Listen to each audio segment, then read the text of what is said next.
They didn't congratulate me when I bought my first house. They sued me, my own parents.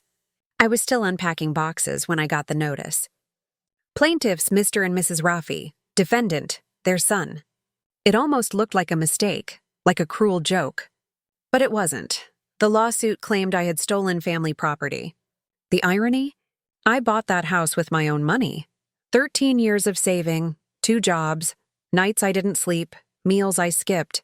And they, the people who once taught me about honesty, wanted to take it away.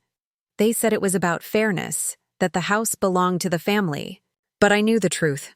It wasn't about fairness. It was about control. They never forgave me for leaving, for saying no, for refusing to keep funding their debts and excuses.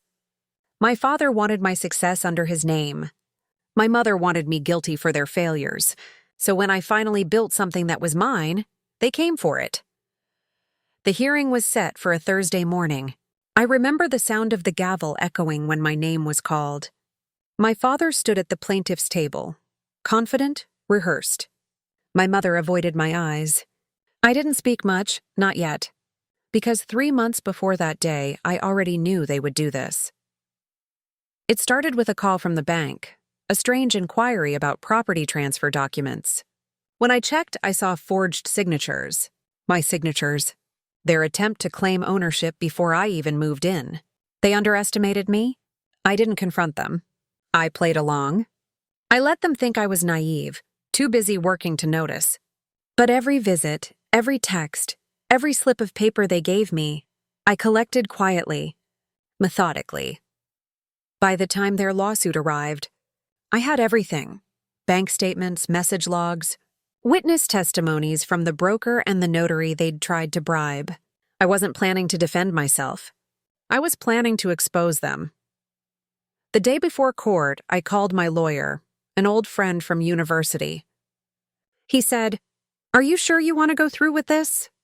"They're your parents," I said. "That's exactly why I have to. Because sometimes the worst betrayal isn't from strangers.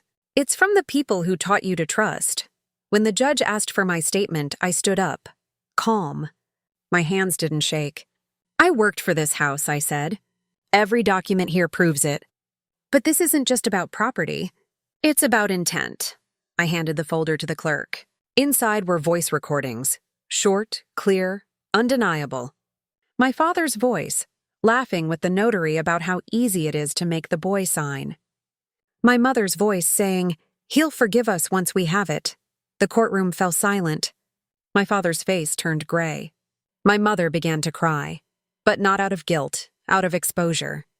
The judge didn't even take 5 minutes to dismiss the case. Fraud, forgery, attempted coercion. I didn't press criminal charges. I could have, but I wanted them to live with it. The public humiliation, the whispered gossip, the reputation they cared about more than family. That night, I sat alone on my porch, the keys of the house cold in my hand.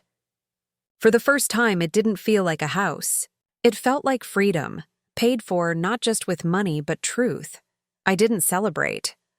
I didn't cry. I just exhaled. They called me a week later. I didn't pick up. They came by once, stood outside the gate, silent. I didn't open it.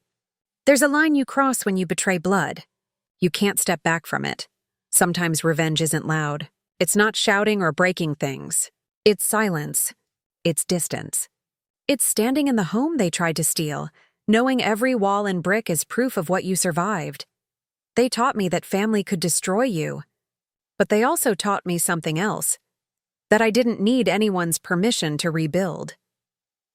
Now when I walk through the hallway at night, I catch my reflection in the window, tired eyes, steady hands, the kind of peace that doesn't need forgiveness to exist.